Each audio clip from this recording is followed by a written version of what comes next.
Your background is writing for political leaders. What sparked the interest in plays, and how does that style of writing compare? So I've probably writing's always been a very big part of my life. My first entry into it was really journalism when I was at university. And as you mentioned, I sort of left university and went into government and writing, speech writing for various political leaders.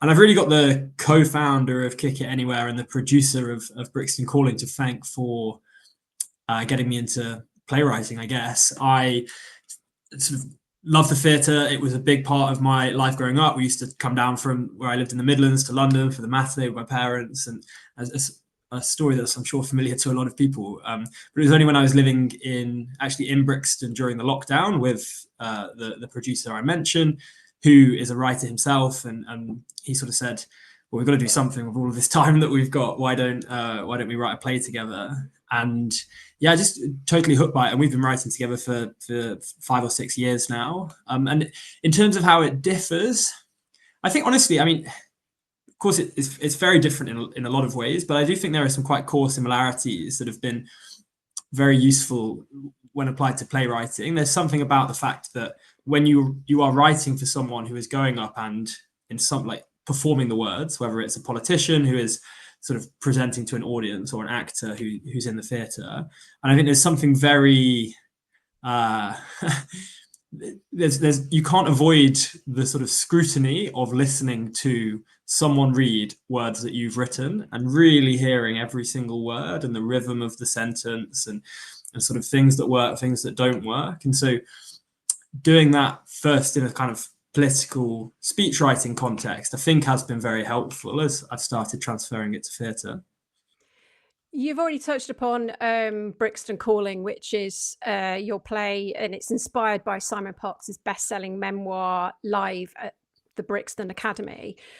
So just going back a couple of steps, how did you come across the book, and how did it end up being a play? Because a memoir is a very specific thing. What was it that made you think, I know, this would make a play?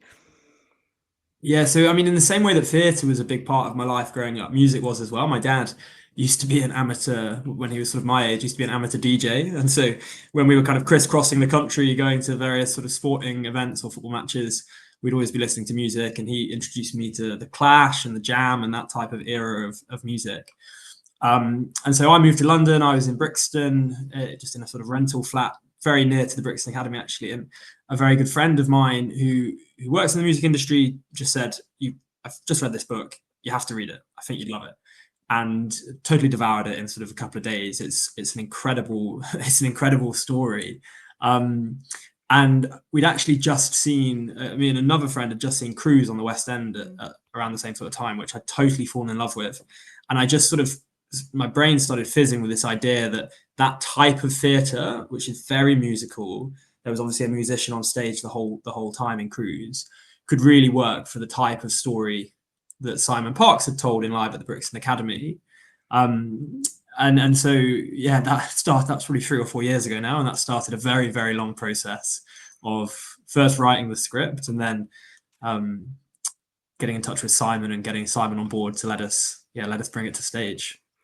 So, obviously, you said it's an amazing story, an amazing memoir. What's been the biggest challenge of turning someone else's reality into an 80-minute play? Yeah, I don't know if you've read the book, but it's such a chaotic story. It's such a sort of raucous, chaotic story because he's obviously he was a 23-year-old like a real outsider. He was from quite a posh, sort of privileged background. Arriving in Brixton in the early 1980s, like very much not the sort of like obvious kind of marriage between a place and a person.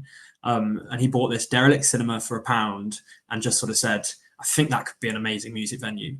And over 10 years, sort of against all of the odds, so the local politics, national politics, the politics of the music industry, he just fought it all and built this venue. But it really is a case of every page in the book is so dramatic and it's jumping around. There's all of these different characters, all of these different things going wrong. Probably the biggest challenge has been trying to draw all of that together into quite a kind of coherent narrative that with a very clear sort of dramatic progression. I think the first draft that I got to, I was sort of reading and I was like, it's just jumping everywhere. And it felt like every individual moment was dramatic, but it didn't come together as a sort of overall dramatic piece, which I hope we've done now. And then, of course, further down the line, just practical things like getting the rights to the music we want to play and the music we want to be a part of the soundtrack has been an ongoing challenge as well. I was going to come on and ask you about the music and obviously it being a big feature of the story, the Brixton Academy, you know, amazing music venue. Been to quite a few gigs there myself. How did that inform the play? I mean, are there practicalities here about what you can get the rights to? Did you have like a wish list to start with of, you know, your ideal tracks that you wanted to have? How did that all work? So, I mean, I mentioned Cruise. I'm really very excited that we have a lot of the team that did Cruise working on the play. We've got Brona Lagan, the director. We've got Cruise's sound and set designers as well. And the model there was one actor telling the story, multi-rolling, and then a musician on the stage that was really soundtracking it. And that was kind of the initial idea. And then we got to the stage of actually getting into workshop, which we did earlier this year. And we got two absolutely brilliant actor musicians, one called Max Runham, who plays Simon, and the other Tendai Satima, who plays Johnny Laws. And they both play a bunch of other people as well. But we just thought it was such a opportunity to do something really interesting where they both tell the story as their characters, but then regularly throughout the play come out of their character to perform the great songs of the time. Because really, I think we all want it to feel like you're at a gig, like you're in the academy at moments through the play. And yeah, I mean, we had a wish list. The track list has changed a lot just by virtue of what we are and aren't allowed to play. But it's an amazing soundtrack. It's sort of everything. It's really telling 10 years of quite rapid musical evolution. So we start with kind of reggae, calypso, ska. We move through sort of punk and the Clash, who were really the big breakout moment for Simon and the Academy, into then sort of rock and roll as kind of the Bruce Springsteens were coming down. And then it finishes really as kind of, there was the big rave and acid house explosion and bands or artists like The Prodigy. So there's a little bit of everything.